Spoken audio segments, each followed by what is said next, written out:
This is my Zoe multimeter cum oscilloscope.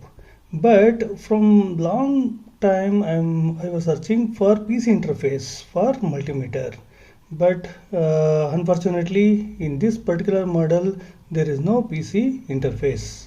But recently one of my Russian friend told me he has some OBS software he is ready to give me.